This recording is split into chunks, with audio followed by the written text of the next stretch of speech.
Good morning and welcome to the show. I'm all on my own today. Elaine is off, so you have to put up with me between now and 9 o'clock this morning.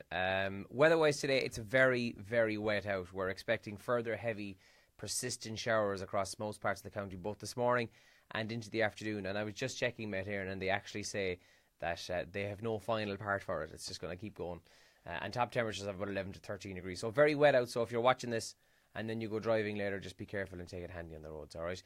Papers today for the 19th of October. The Examiner's front page actually talks about the rain. Cork is due to get some very bad flooding with Storm Brian on the way at the weekend. There's a picture of them preparing for it on the front page there this morning. The main headline, though, says trackers, banks need to fess up and fix scandal. That's the main headline there. Taoiseach warns of taxes as central bank push to the limit. That's on the front page there. There's also a brilliant story. I was only reading this last night about the woman who, during Storm Ophelia, Hurricane Ophelia on Monday in Cork, gave birth to a baby. It was 8:15 in the morning. Things were just about to get completely chaotic with the weather, and she couldn't get to the hospital. So herself and her friend, who were at home at the time, she went into labour and she gave birth. And it's a lovely story in the Examiner, a happy ending story. The Irish Times this morning says Bank of Ireland and KBC to be investigated with trackers. That's also on the front page there. And committee votes for abortion law change. That's also in the Irish Times this morning. The top trends, actually, speaking of the abortion, the Eighth Amendment Committee who were debating it. That's the top trend in Ireland this morning. Along with Eamon Campbell. Eamon was part of the Dubliners and he sadly passed away yesterday. Also trending today. And Manchester United won 1-0 in the Champions League last night. They beat Benfica in what was a bit of a freak goal. I only saw I didn't see the game last night. I actually completely forgot Man United were on the telly. But I was watching the video below in the office of what happened. And the poor goalkeeper for Benfica, he was 18 years of age. Rashford took a free kick. The guy caught it, but he was actually behind the line. And it was really embarrassing for him. But 18 years of age, I'm sure he'll never live that down.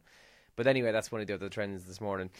Some other stuff worth mentioning, actually. Monday night on Channel 4, they broadcast a documentary called Freedom about George Michael. It was one of the trends on Tuesday morning. I didn't see it now, but by all accounts, very good.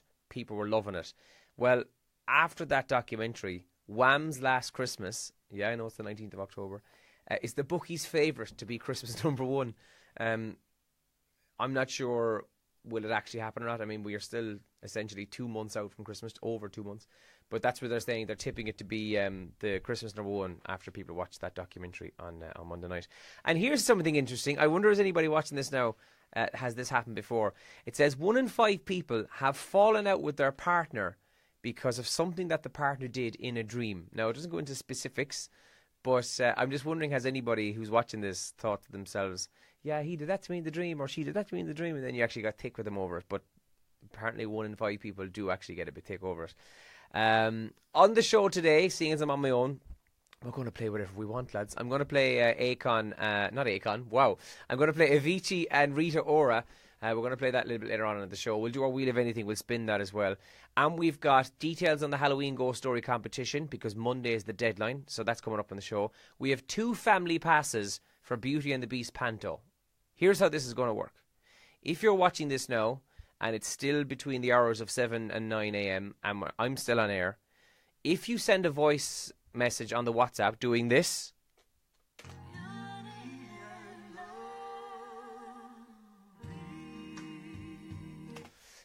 do that now. Send us a voice message of you going, Beauty and the Beast. First person to do it will get themselves a family pass for Beauty and the Beast, the Panto, which is coming to the INEC in January. So do that now. We've got Carl Spain actually on the show as well this morning. Carl is going to be talking to us about the Panto. But if you want to win the family pass, the very first person to WhatsApp voice message us now of them singing will win the family ticket, which is for 2 adults and 2 children. And you'll go into tomorrow's draw for overnight stay in the INEC as well. So that's about it, lads. We've got loads to do on the show this morning. And as per usual, if you want to give us a shout, you can comment on this or text us as we normally would do. All right. So good morning, one and all, and have a good day.